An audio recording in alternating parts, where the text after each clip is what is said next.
Hello and welcome to the Agile Innovation Leaders podcast. I'm Ojiaku. On this podcast, I speak with world-class leaders and doers about themselves and a variety of topics spanning agile, lean innovation, business, leadership, and much more, with actionable takeaways for you, the listener. I'm pleased to have with me here as my guest Rob Dix, who is the co-founder of Property Hub, and he is also an author, investor, entrepreneur extraordinaire, and we'll be learning more about him. So Rob, thank you so much for making the time to be my guest on the Agile Innovation Leaders podcast. It's a pleasure. Thank you. Yeah. I usually start with this question for all my guests because personally, I am curious. I love learning about people. So what would you say have shaped you, looking at your background, into the Rob Dix we know and admire today? Well, it's a well-trodden career path. I studied cognitive neuroscience, went to work in the music industry, obviously, as you do, and then sort of ended up leaving that and going into property. None of that makes any sense, and I think that sort of sums up how I've got here, which is just by following my curiosity and doing whatever seemed like a good idea at the time. And so something seemed interesting to me, I would do it. And property, which I sort of got into by accident in my early 30s, was probably the first thing that I've really stuck with, and it's held my interest for the long term. I'd always just sort of wanted to figure out how something works. Once I knew how it works, got bored, moved on. But with property, it's like you kind of never get to the end. There's so much to it, and then it's also served as a gateway into investing more generally and into economics. Ended up writing a book about how the economy works and all this kind of thing. But it's the same old theme of just kind of going with whatever seems interesting. A very fascinating background. It sounds to me, and I'm not trying to kind of box you in or label you, but you sound like someone who's multi-passionate and multi-talented. Would you call yourself a jack of all trades? Absolutely, yeah. I've written an article actually in defense of being a jack of all trades, because I think like people fixate on the master of none bit, but I think that there's a lot to be said for knowing a little about a lot, and I think it's a natural tendency. I was saying to my wife the other day, like, I don't think I would be able to, if I had to like knuckle down, and it's like, if you just do this one thing for 3 years, then there'll be this incredible payoff at the end of it. I don't think I could do it, even knowing that payoff was there. I'm just naturally a little bit of like sort of taking bits from everywhere. So I don't think there's any point in fighting it. I think you kind of skew one way or the other. And so I'm trying to embrace that tendency and use that to pull in ideas from various places into what I'm doing now, and yeah, make the best of it rather than just being completely scattered. I feel like I am the same. I tend to get bored with things. I learn things quickly, and once I've learned it and it's kind of routine, I get bored.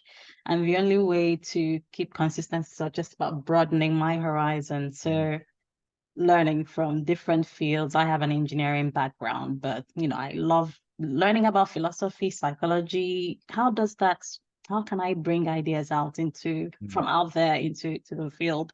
From all outward appearances, you are successful. So what would you say has been the benefits of being a jack of all trades and kind of understanding who you are, embracing it instead of fighting it?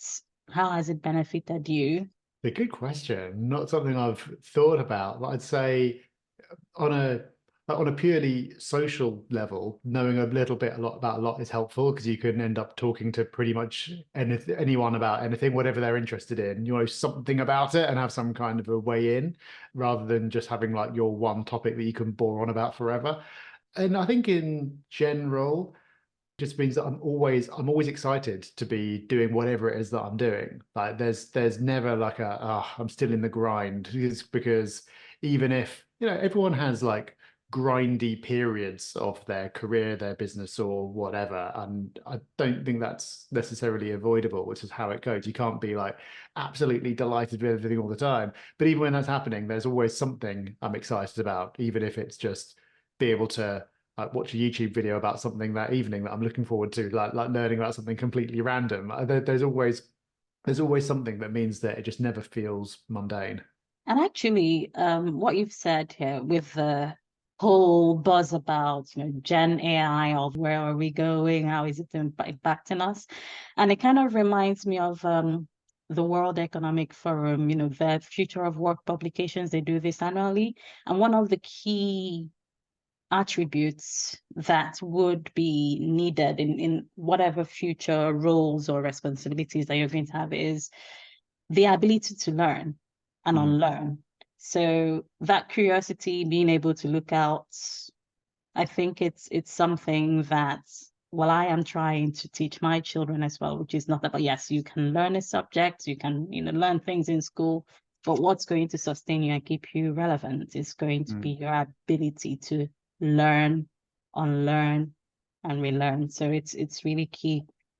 Totally. When we're hiring people, we always look for we look for people who are interested in something, whatever it is. Doesn't have to be work related. Even if it's super weird, better if it's super weird. But there's people who are interested in something, and people who push themselves in some way and challenge themselves, whether that's in a physical way, like doing an ultra marathon, or like, I don't know, just like so taking something and seeing how far they can push it. I think if you put those two things together, we've found that those are the traits of high performers who you want to have around. Yes, because there's something, the bias of, kind of past performance, but it doesn't necessarily predict the future performance, but the attributes of being excited about something, being able to dig into something of one's own initiative, not relying on external motivators. That is a better predictor of future performance than what one did in the past. I don't know what you think about it. Yeah, totally. And that's why we put very little weight on a CV, because you can bend your life story in all kinds of different ways. But yeah, I think those internal attributes, like you said, are a better predictor. Okay, well, I'm glad to hear I have someone who thinks similar in this path. So you did say, just back to your background again, which is fascinating. You studied cognitive neuroscience, then went into music, found that boring. You lived as a digital nomad for 7 years before falling into property. Can you tell us a bit more about that? Yeah, so that was another classic example of just doing whatever seems fun at the time. And so that was when I left the music industry, because I'd sort of got to sort of like round about 30. And when you're into music, like as a way to spend your 20s, fantastic. Like you get to claim it's work, but it's just, if you're out every night, then you're doing a really good job of work. It's like amazing. But then I was sort of looking at the people who were 10, 20 years ahead of me, and had families and the rest of it, and they just didn't seem to be having fun anymore. They didn't really want to be out every night doing all this stuff. And so I thought, well, I'll get out now while I feel like I'm in a strong position to make a move, not knowing what I was going to do next. My wife and I went to spend 6 months in New York because she loved it, had lived there before, wanted to go back. So we were there, and then we discovered, I can't remember how, but we discovered the whole digital nomad thing while we were there. And it was this real moment of like, oh yeah, like we'd planned to do 6 months here and then go back to London and get a job or start something or whatever. But we don't have to. You can just go and work from anywhere you've got an internet connection. And now that's obviously mainstream. People work from home. Companies have policies where you can go and work from another country, and it's normal. But as recently as sort of like pre-COVID 2019 kind of time, I'd almost try to avoid telling people that I was abroad because they think it was strange and whatever. But like now it's just become normalized. But back then it was, yeah, it was weird, but it was just super cool because it gave us an opportunity to just go and live in all kinds of different places. And when you go and live somewhere, even if it's only for a month to 3 months or something, it's still very different from going there for a week's holiday. You get to feel like you know a place on a deeper level. And so that was really interesting. Right. No, I completely agree. I mean, I wouldn't say I'm at the level you are at as being a digital nomad, but professionally, I've had the privilege of, visiting 18 countries and counting. And there is that real difference when you stay there for a month or so, being able to soak in the culture, understand the nuances, get to know people, and actually potentially form relationships. During the time you were with your wife in New York for about 6 months, did you by any chance come across Tim Ferriss's 4 Hour of Work course. Week? Oh, of Could that course. have could that have influenced you as well, by any chance? Yeah, I think that was before we left, and so that was kind of like the conceptual, like, read about it in a book. But then we sort of we encountered real people who we met, who we talked to, who were doing it. And so it's like, oh, this isn't just a thing in a book. This is a thing that people are actually doing, and that made it a bit more real, I suppose. And then you fell into property. Could you tell us how you fell? Yeah. So by the time I left music, I sort of got to the point where I had some savings. What's like the default UK thing you do when you've got some savings? It's buy property. I got interested in it. In the process of researching that investment, I just got super into it. And um, I suppose that in the same way as I, and by the sounds of it, you get into things like it's something new, it's exciting, you want to learn everything there is to learn about it. And there back in those days, there weren't all the same resources there are now, but there were message boards that I'd read through and things like that. And so I did all that in the process of buying my first couple of investments. But then where that would normally, like, I'd hit that point where I'd, right, on to the next thing now. That never happened. I retained that interest. And while we were abroad, I thought I want to learn more about this. I want to go deeper. But I don't really know how. I don't, it's not like I want to go and get a job working property or anything, but I also got interested in podcasts. And so I thought, well, I wonder how you create a podcast. And so I started a podcast and a blog talking about property, mainly as an excuse to get other people to talk to me. So it's just like, if I just call someone and say, I don't really know anything, but would you have a chat with me about property for an hour? Of course, they're not going to say yes. But if you say it's an interview and they don't think to ask if anyone listens to this thing, then then they're going to say yes. And they did. And so then it was episode number 2 or 3 of that I recorded, where I met Rob Bence, who went on to become my business partner. And we've been doing a podcast together for about 10 years now.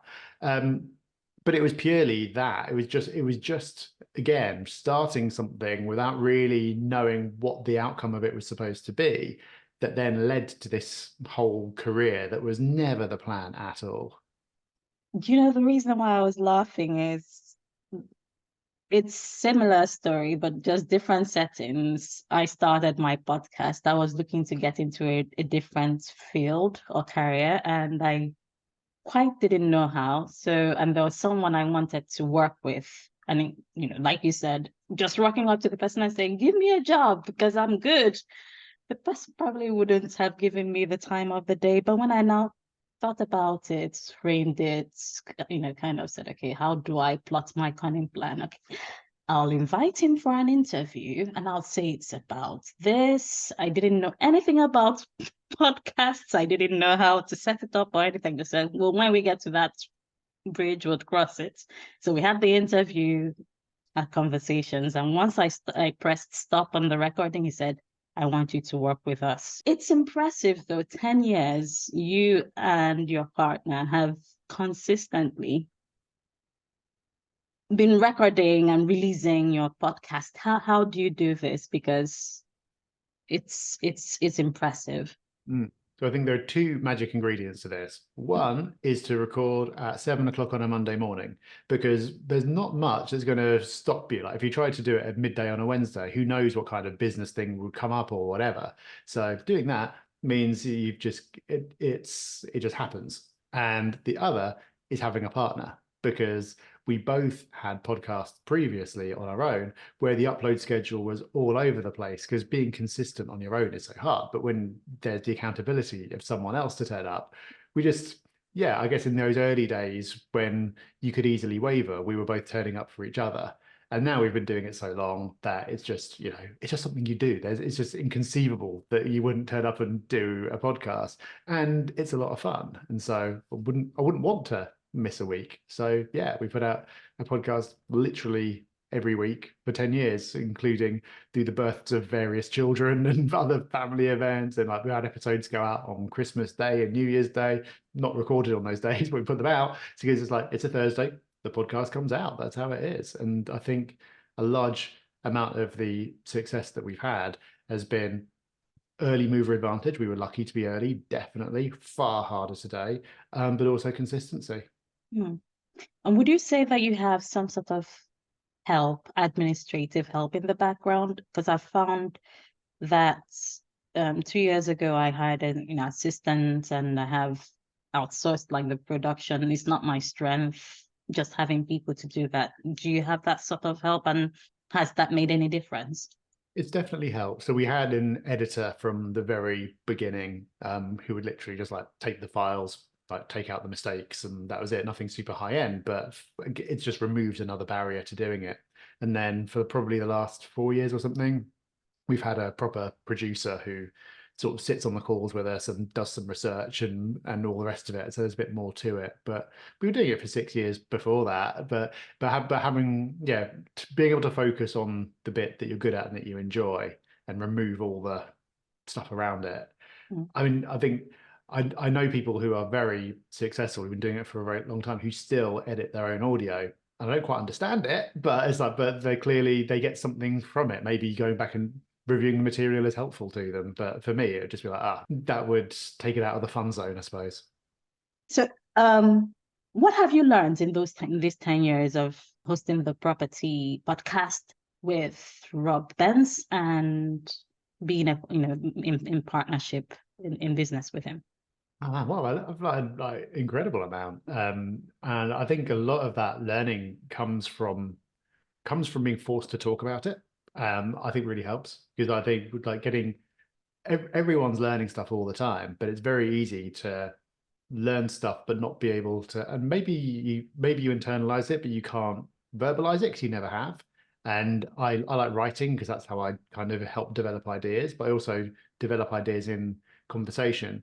And because I'm forced to take those ideas and put them into a form that other people can understand on the podcast, it means that I've learned a whole lot more than I otherwise would have done, because it's just made me think about things more deeply, I suppose. So that process has been incredibly useful. I think that my view on property has completely shifted over the years. I think I started from the position that most other people start in, which is not wrong, but it's that you sort of see property as something that you're looking at it at the level of the property itself. It's all about that particular asset. You're very fixated on the precise layout of that property, location of that property. You're thinking very deeply about that itself, and you're thinking about the rent that it brings in, and it makes you a profit, and that's great. And none of that is wrong at all.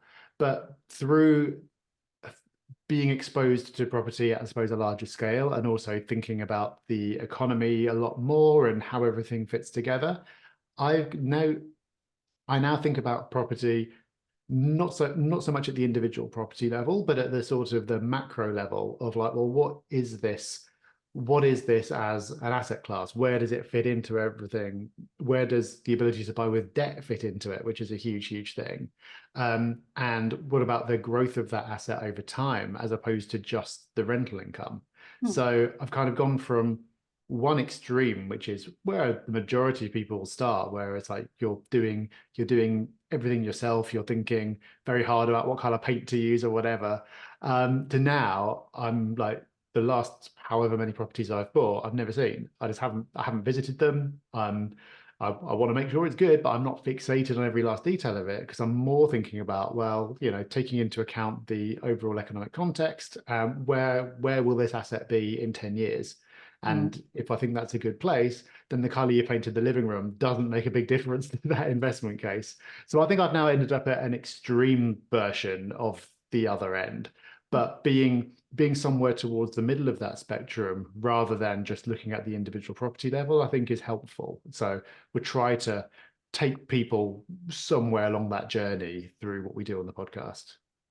And your podcast, the thing about you and Rob Dance, or Rob B, as he's fondly referred to, is that you have this unusual quality or ability to break down typically complex topics into simple, step-by-step, easy to follow concepts. So what's your take on the taking a bigger picture approach towards property, kind of looking at your purchase of properties as from a perspective of how they can serve a longer term goal or a bigger vision? Yeah, I I've come to see property as very much a long-term thing, and property, it kind of forces you to be long-term because it's such a pain to buy and sell it, and that's one of the drawbacks of property. But I think it's actually one of the hidden advantages, because you could pick any asset class, and if you just bought it, held on to it, and didn't mess around with it, then you'd probably do okay. But obviously, if you're investing in the stock market, then it's incredibly easy to mess around, like sell when you panic and sell when you shouldn't be, and buy when you shouldn't be and get carried away. And so you can almost be your own worst enemy. With property, it forces you to think long term. Um, and when you take that perspective, it's like but especially when you consider the fact that if you're buying with debt, then the value of your debt stays static. And yet inflation will lift the value of the property itself. So even if property only ever goes up in line with inflation, but your debt is static, then you end up winning just through the natural process of inflation existing. So that makes no difference over a year or two, but over a decade, it makes a big difference. So when you start looking at it through that lens, then you see, oh, well, it's almost rigged in my favor, and it's going to play out in this way. And so the details don't matter so much. If you're trying to make money from property, if it's your job, you're flipping properties, or you're refurbishing and you want to pull your money back out again, then you need to get everything right, and you need everything to go in your favor, and you need that to happen quickly. And you can do that. It's hard work, but you can do it. But if rather than using property to make money, you're using property to store and compound wealth over time, then it just works in such a way that you don't have to worry about so many of the things that you normally would. And you just have to after you've been doing it for a decade, you see it, and you go, oh yeah, I bought the property for this much, and now it's worth this much. I had 25% equity in the property. Now I've got 50% equity in the property. You just have, and you see it. It's hard to see for the first couple of years because it happens so slowly. But then when you believe it happens and you see it happening, then it gets really exciting. Gosh, I could take this to several directions, but I will hold myself. So your book, the latest one, you did mention the thing about inflation. And that's, well, it's not intuitive, but that's property holding the value. But I was kind of thinking of the gold standards, because gold, if you were to buy property back then, maybe 50 years ago, 100 years ago, paying in gold, you would probably more or less, you need the same amount of gold to pay today, but it's not the same with fiat currency, like the paper money. Could you explain a bit more about that? Yeah, inflation, it's another one of those things that happens slowly. So obviously, over recent years, everyone's been talking about inflation and it's been particularly high. But most of the time it's not, and it's not supposed to be. There's this 2% target, which is pretty arbitrary, but it's meant to be at a level where you don't notice it happening, no one complains about it that much.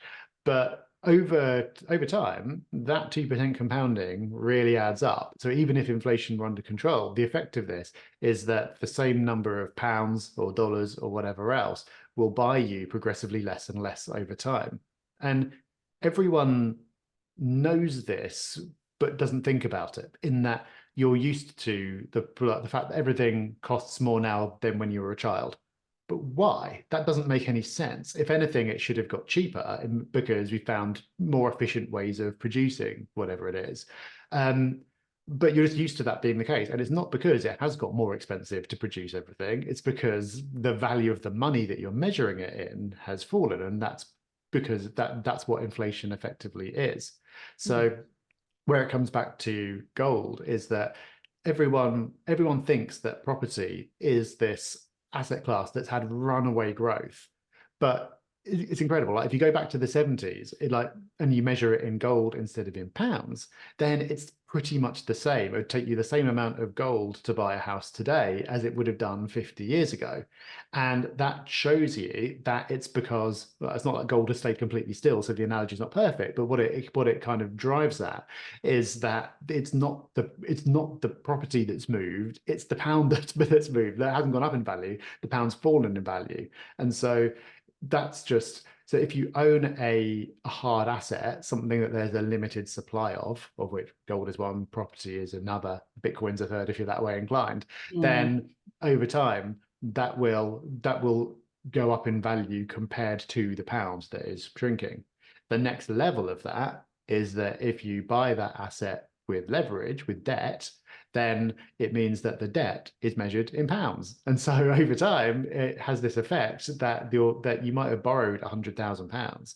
And like 50 years ago, £100,000 would have been a vast amount of money. Now it's just like, yeah, I'll take out a mortgage for that, no big deal. And then in another 50 years, well, what's it going to be then? It's going to be not quite pocket change, but getting on for it. And so you get to benefit from the fact that, like I say, even if the asset that you own, the property in this case, only goes up at the same pace as everything else, or then you win because the debt that you took out is static. So you could have a property that you bought for £200,000.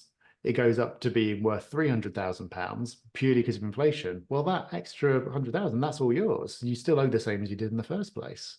So is it despite the interest rate, would you say the inflation still, would there be a point in time where it wouldn't make sense? It's a great question, and it's actually got better now interest rates have normalized, because if you could take out a fixed rate mortgage for the entire time that you're going to own the property, which in America you pretty much can, then it's all good because you know exactly what your outgoing is going to be. And if you're making a monthly profit from that property, then your interest cost is kind of irrelevant. It's being covered by the rent. The interest that you're paying is never coming out of your own pocket. So that's like great, sorted. The problem is if interest rates go up dramatically, which of course recently they have. If you bought something that made sense when you're borrowing at 2% and now you're borrowing at 5%, that can be a painful adjustment. And eventually rents will increase to such an extent that it'll all make sense again. But there could be a number of years in the middle where it just doesn't really work for you.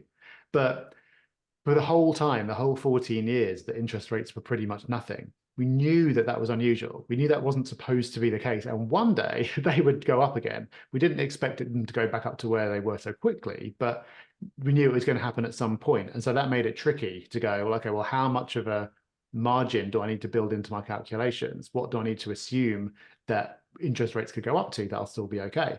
But now it's happened. And let's say that you're borrowing at 5% today.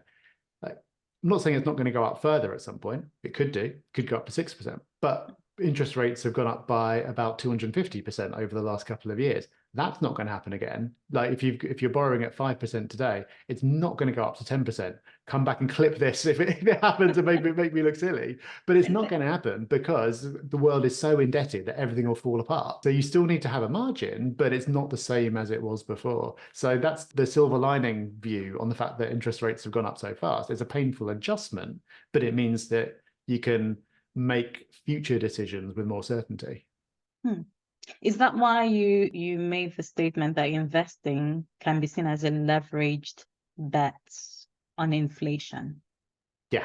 So the simple way of describing this is if inflation lifts the value of your asset, whatever that asset is, property in this case, by 2% a year, which is what inflation is supposed to be.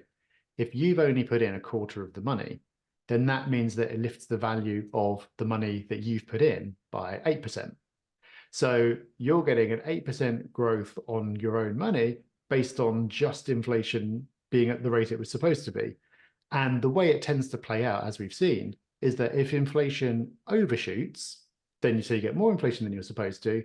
Yeah, that's not great as a central bank. You'll try and bring it back down, but it's not the end of the world. Whereas if inflation goes below 2%, they'll pull out all the stops, print money, slash interest rates, do everything they can to get it back up. So the effective rate is the average over the last 20 years has been 3.8. And so even though the target is 2. So if that's the case and your asset keeps up with that, then again, multiply by 4 if you put in a quarter of the money, and that's where you get to. And the only assumption you need to make is that inflation continues to exist. So, and of course it is, because it has to, because it's explicit policy. And if you ended up with deflation, then the government is in the same position that you are as an individual. The government has debt, and if an inflation makes its debt more manageable, deflation would make its debt less manageable. It's still barely manageable as it is, so it just can't be allowed to happen. So that's why if you're pinning your investment on one particular concept, that's the one I'd feel pretty confident about.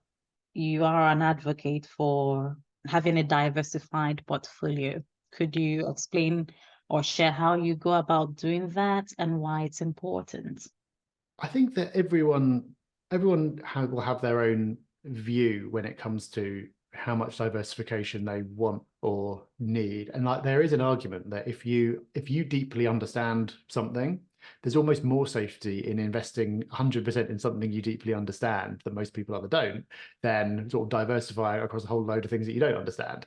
So I've got some sympathy for that view. So if someone said to me that they were 100% in property, on the basis that they had all the right safety measures in place, they weren't over leveraged, they had emergency funds, all this kind of stuff, then I wouldn't be like, you're crazy. And I think it's also, to a large extent, the best investment is the one that you actually make. People are scared of investing in things that they don't understand, in many cases rightfully so. So if there's a particular investment that you're happy with and it means that the alternative would be doing nothing, then that's fine. But personally, I'm heavily in property, but I also invest in other assets, stocks, bonds, gold, Bitcoin, you name it. But I sort of split my portfolio in two in terms of the way I think about it. I've got like property, which is the bit that I'm supposed to know about, and so I'm not actively making decisions. Everything else, I'm going, well, I can't possibly know about all this other stuff as well. It's not possible. There's not enough time. I split my non-property part of my portfolio across everything on the basis that whatever happens, there'll be times when bits of it are doing well, bits of it are not doing well, and it'll all average itself out in the end. And so the important bit there is being truly diversified, because investing in just the UK stock market, if you're just tracking the FTSE 100, you might think, well, great, I'm diversified across 100 companies, but it's all one geography, right? And so if something happens to the country, that affects everything, and it's just one asset class. It's just the stock market. If something affects all stocks, then that affects. So even just being globally diversified across stocks isn't enough. So you need to bring other assets into the mix as well. You want some things that are doing well when other things are doing poorly. So if you're going to go for diversification, then I think most people need to be more diversified than they might assume, because there are times when stock markets across the world all do very, very badly and do for a long time, at which point you want to be owning something else as well. And I believe I've heard you and Rob B say this, in several of your episodes of your podcast. It's all about your end game, because it's senseless to go copying people or imitating people indefinitely without knowing the rationale behind why they're doing what they're doing. So if one has that clarity of, this is where I want to be in 10 years, 20 years time, then you work backwards. It might make sense, like given the example you gave of maybe someone having 100% of their investments in property, but they have all the stop gaps at the safety measures in place, and yourself going into, okay, I have part of my assets in property, but I've also diversified. I think it's all about the end game.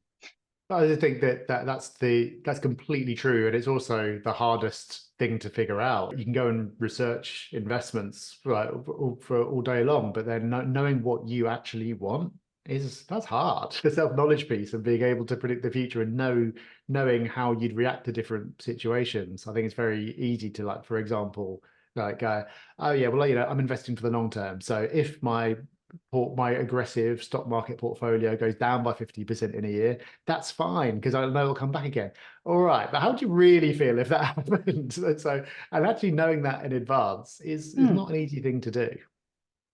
So for someone like me, it's not just about me. Having children changes your perspective about things, because if it's just me personally, I think I can survive on beans and toast indefinitely. But when you have people you're responsible for, so some of the things I aspire to is for them to still be able to work and do meaningful work and add value, but not to be distracted by unnecessary things. So if it's music or art they want to major in, but they can do that, but they have to be productive and bring value to the world through it, and not have to think about the money, but not too much that they wouldn't also know the value of work.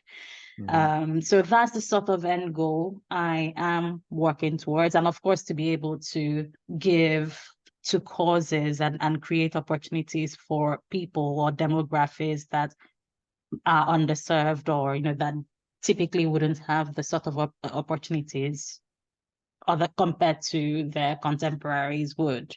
So that kind of drives me in terms of the way I choose things. I'm wondering though, where does like going for expert advice come in? So you are an expert in property by all ramifications. If to talk about the number of hours you've put into it, the practical experience, but for the other parts that you don't have any as much hours invested into it or experience, do you think is a useful thing to seek out the advice and perspective of experts or people who know more about it, but of course keeping your end goal in mind?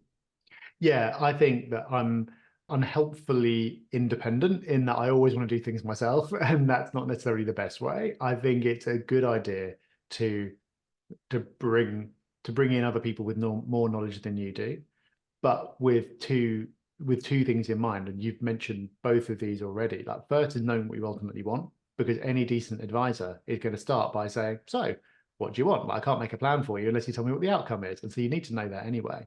And then also, I think having enough knowledge on your own to understand what you're being told and why you're being told it, and if it makes any sense. I would personally never be comfortable making an investment just because somebody with lots of diplomas on the wall or something said to me, this is what you should be doing. Trust me, it works for all my clients. Maybe they're right, but I just wouldn't be able to do it that way. So I think doing enough research and understanding enough about it is something that everyone should do, because no one's going to care about your money more than you do. But that doesn't mean you have to just plow ahead and do everything yourself. No, definitely that critical thinking and not switching off your own thinking and analysis and doing one's homework. I completely agree. Okay. How much of it do you do when you consider invested in these other asset classes? I've spoken one-on-one with professionals, but never got to a point where I feel like I want anyone to do anything for me. I feel like I'm investing in such a way that I can do it myself because there's not much to do. I've deliberately set it up in a way where you just, again, diversify and leave it. But outside the context of speaking to people one-on-one, I've read vast amounts of other people's thinking on this topic because it's something that I find interesting. And so what I'm trying to do with my books is to come up with something for people who aren't that interested. So they can just read that one book and get sort of like the 80-20 of what they need. Because I'm going to go deeper on it because it's fun for me. But I'm not judging. Not everyone finds it fun. Like that, You're a geek. that is fine. And so I kind of have researched all this stuff like far beyond the point that I need to, almost as a hobby because it's enjoyable. But for everyone else, I don't think you need to take it to that kind of extreme at all. It kind of brings me back to the point you made about you've you've kind of systemized your, well, I say your business, your work, your life, such that you spend less than an hour a week on your portfolio. Can you can you share the thinking behind that, and how did you get to this? Yeah, so in this is specifically to my property investments. There's, I'd say, three elements to this, and the real secret is in the third one. So the first is in the strategy. So it's a hands-off approach. You buy something, you rent it out, you leave it. That's it. So there shouldn't be much to do. The second is it's about the type of asset you buy. So if my goal is to be in it for a long time, all I want is for time to pass, then I don't want property that's going to be a hassle, because then it's going to take up my time. I'm probably going to give up on the whole thing and sell just out of annoyance. And so I'm buying assets deliberately that are relatively new, so I don't need loads of stuff doing to them, and that's quality stuff, so I can be very selective about the tenants who we put in there, so they're going to look after it and stay for the long term. And I've got properties where I've had tenants in there for 5 years, possibly more. It's like, well, that's the dream. That's fantastic. Then the third thing, which is the real secret, is having a PA, because that then is just like, okay, well, obviously, of a portfolio of any size, even if you're using letting agents, things will happen. Things will come up. Things will need your decision, mortgages will need to be applied for, things, just stuff will happen. And so having a PA to handle all that is just incredible, because like this whole is actually an hour a month. I think I put an hour a week, but it's an hour a month. And I Wow. tracked this to make sure that I was actually telling the truth. I tracked my time for a few months, and the only things that I did were transfer funds, sign things, and occasionally answer a WhatsApp message from my PA saying, "Are you okay with me doing this?" And that was it. And it's like, that's a position that you can't be at from day one, because it's not worth having the overhead of having that in place if you've just got one or two properties. But when Yeah. you get to a bit more scale, that's the benefit of getting to scale, because you can put in place things like that just make life so much easier. Wow. I definitely aspire to that. So you say you run an open book management and profit share. Could Mm. you tell us, what do you mean by that? Yeah, so this is something that we only started doing very recently, within the last 6 months at the time of recording, and we'd always had previously. So we've got a team of, across the business, can I say somewhere between 30 and 40 people? I'm not quite sure. I should probably know that. But we've always had, like, before, an executive team at the top, made up of maybe 5, 6 people. And they would have access to the financials, the numbers. They'd make all the strategic decisions off the back of that, and then go back to everyone else and say, right, this is it. This is how we're going to execute on it. The change that we made was that we gave access to all the financial numbers and everything to the entire business. And the benefit of that is that everyone can then be a part of those strategic decisions, because everyone, of course, knows their own area better than anyone, or like higher up in the business does, because they're in it day to day. And so if they can see the numbers and how what they do can affect those, they can propose better ideas, they can act more effectively. We've had multiple instances, even just within those 6 months, of individuals coming up with ideas for things we could do better, things we could do cheaper, like cost cutting. And this is the other part of it, because the profit share element means that everyone's extra motivated Oh, to run the business better, because they directly benefit. I thought that the benefit would be there in the longer term. I thought in the short term, it could actually be disruptive, because you're almost distracting people from the day to day with all this other stuff. It's a lot to take in. If you don't come from a business background, you're not necessarily going to understand what EBITDA is or something. There was very little of that. We started seeing the benefit immediately. So I'm not going to say I wish we did it sooner. You need to have a certain type of maturity of team to be able to deal with that. We haven't always, and you need to have the business in a certain state to do that. But I'm very glad that we've done it now. hmm. And when you say you need to get to a certain level of maturity and state, is it more about having operational systems in place or something else? I think it's a couple of different things. I think it's the business needs to be in some form of stability or steady state, in that if you're still trying to find your model. Like, so you're doing like a startup where you need to get the product market fit or whatever.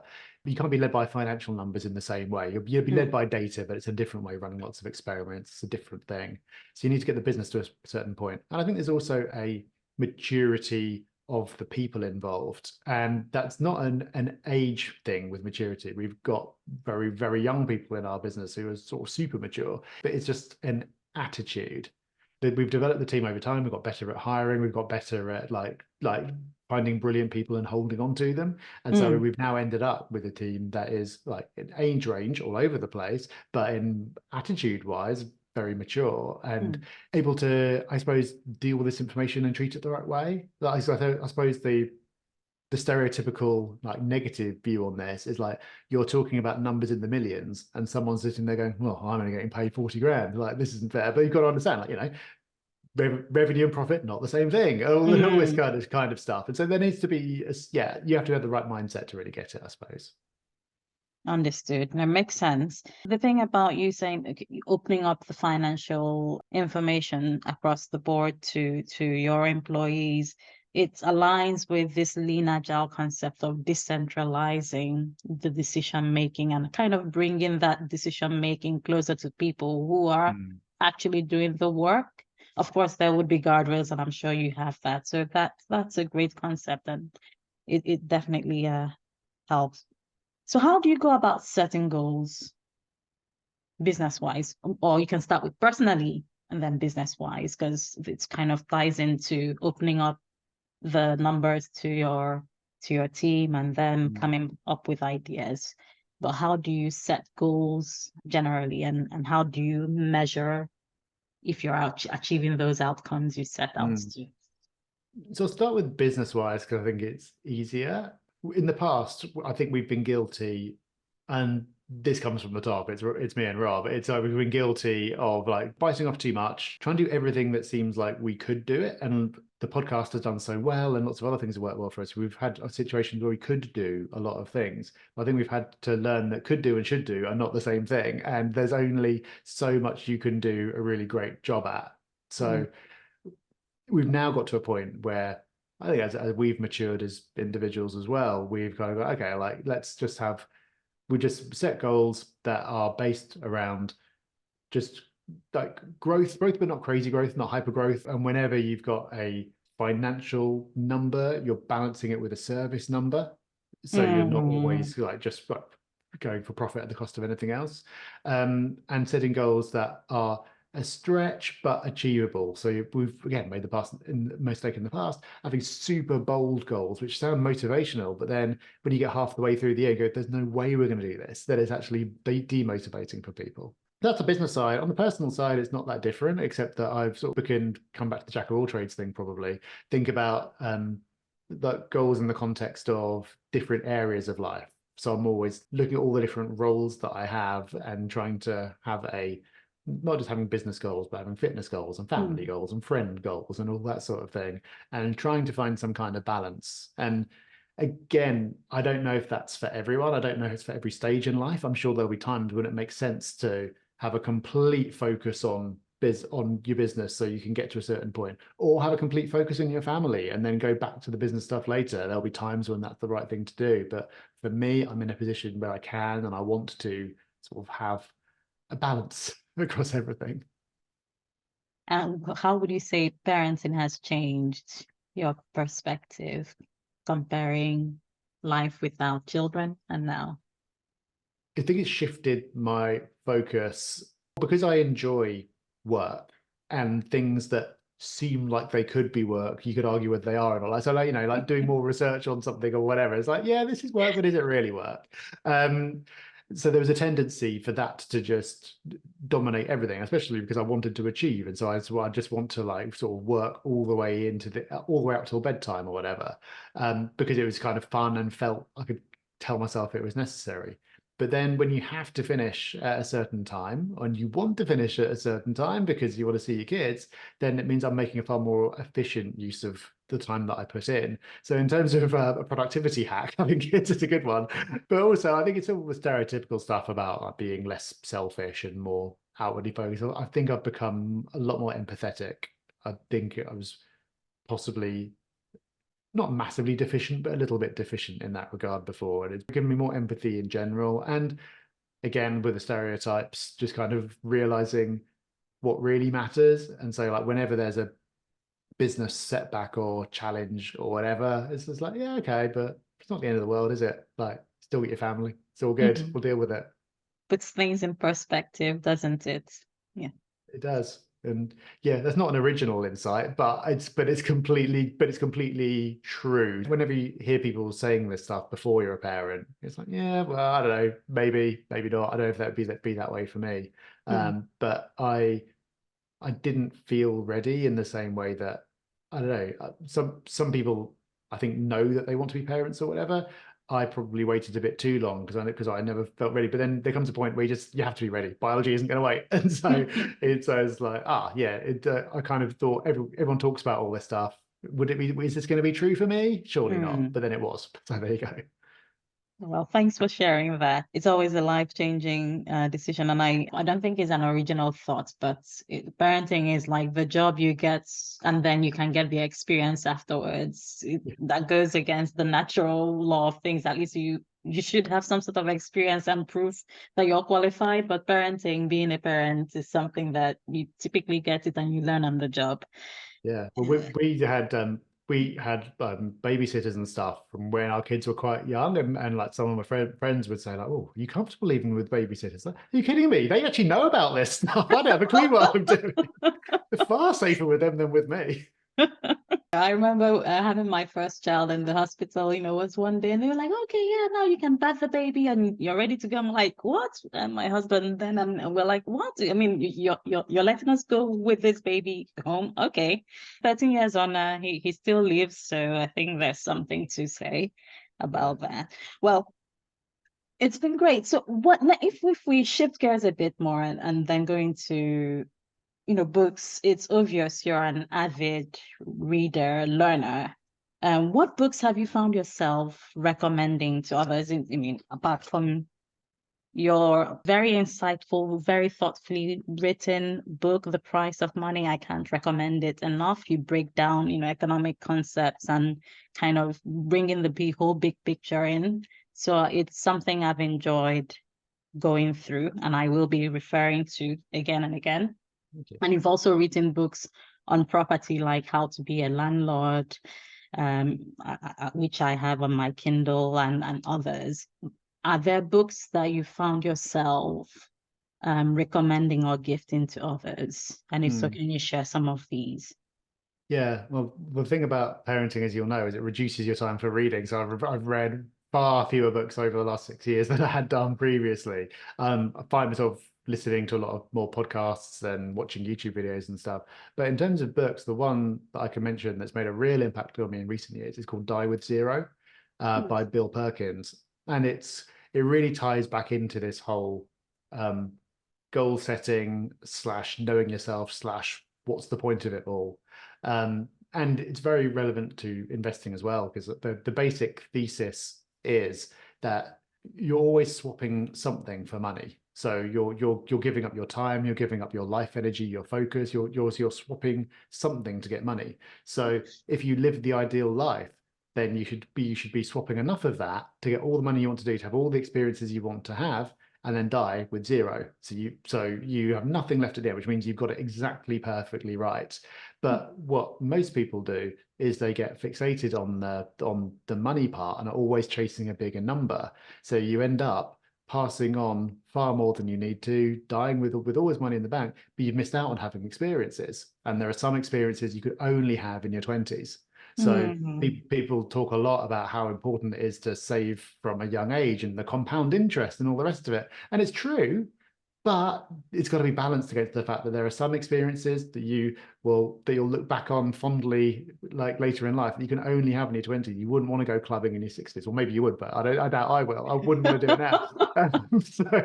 So that book, it's another one of those where it's like super obvious when it's put to you in the right way, but he does such a great job of making that idea really connect. And I've made changes as a result of reading this book. And for me, that's the mark of a good self-help book, right? Does it actually The help you? action. what action do you take afterwards? It's not just Yeah. about, yeah, it's a good idea, I feel good. No action. Wow. Mm. Okay, it's definitely on my to read or listen to list. What other book would you recommend? So I've got another weird one, which is called How I Found Freedom in an Unfree World. It's another of these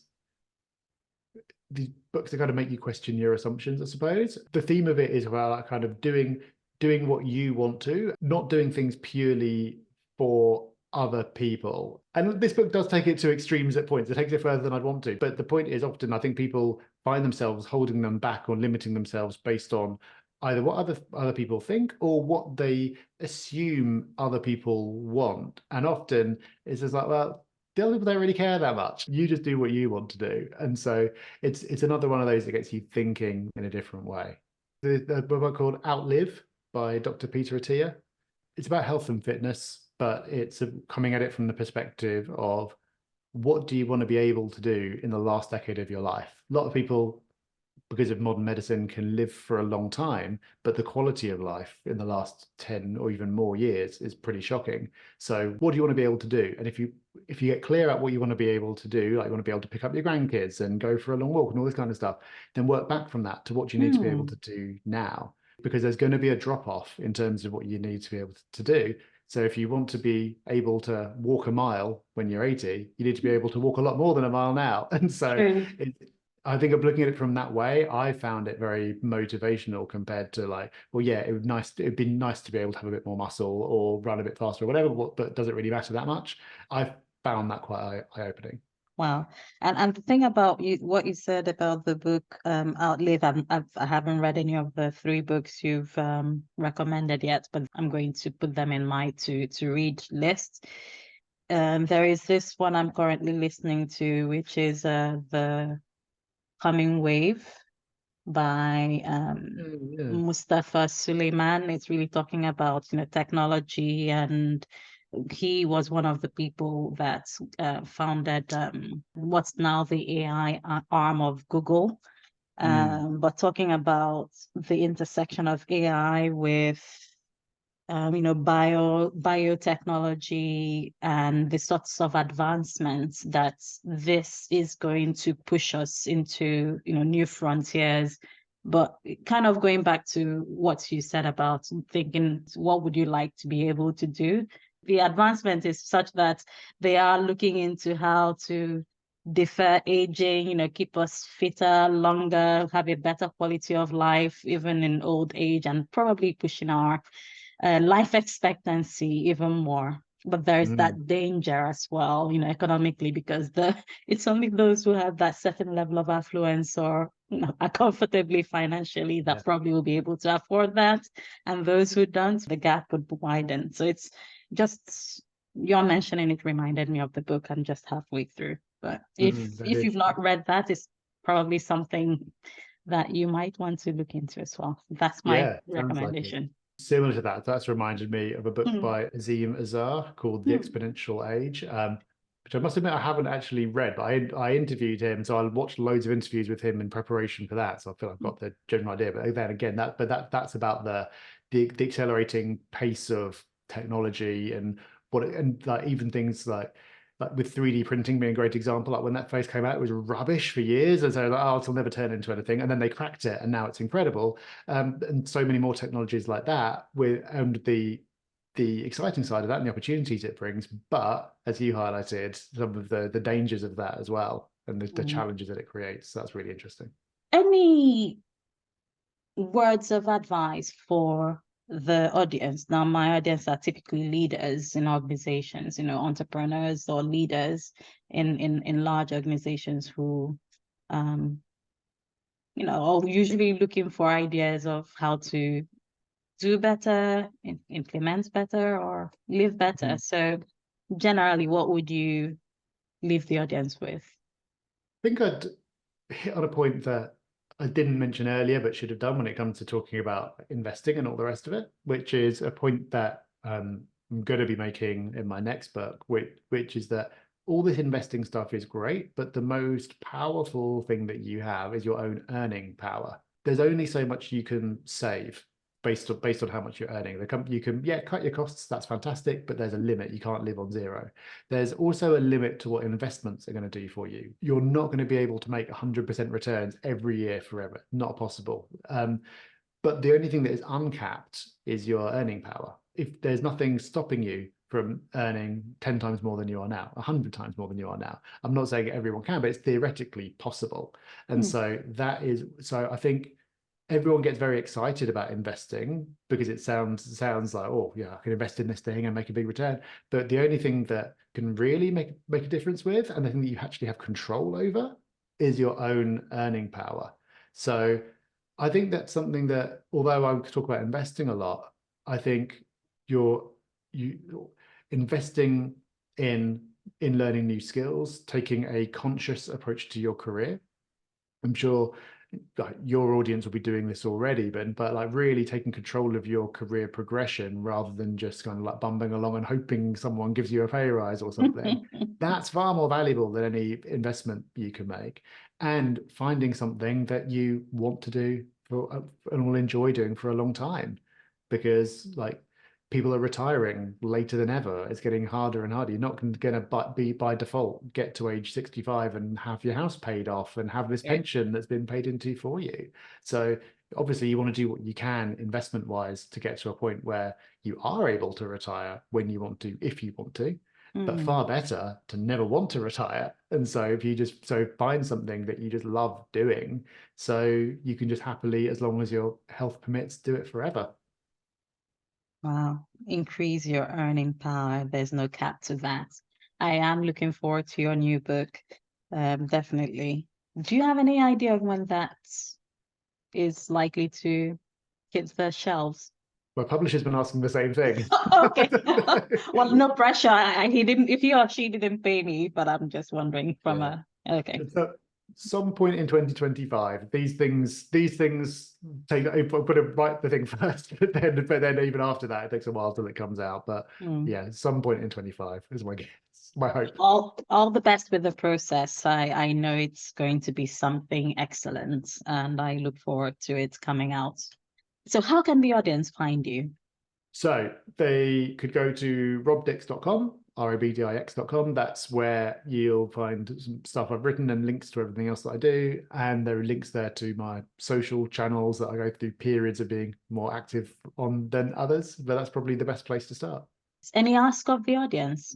For me, my ask is they should go check your website, buy your books if they're interested in property and economics and all that, and read your blog. But any other ask of the audience? My ask is, if you've heard something that has sparked a thought, which I hope is the case if we've done our job, then do something with it. Because I again, this is advice to myself here, but I listen to podcasts as entertainment almost sometimes, and it's like, and you go, it's really interesting, and then you're on to the next one, and you never do anything with it. So I think like consume less and do more with the stuff that you do consume is advice that I'm trying to give myself, and so that's what I'll pass on to the audience as well. Consume less, do more. Yeah. Thank you so much, Rob. It's been a pleasure having you on this podcast, and I thank you for sharing your wisdom, your insight, and you're as generous in this live virtual session as you are in your newsletters and your podcast. So thank you again. Yeah, thank you for having me. It's been a fun conversation. That's all we have for now. Thanks for listening. If you like this show, do subscribe at www.agileinnovationleaders.com. That's agileinnovationleaders.com, or your favorite podcast provider. Also share with friends and do leave a review on iTunes. This would help others find this show. I'd also love to hear from you, so please drop me an email at ola@agileinnovationleaders.com. Take care and God bless.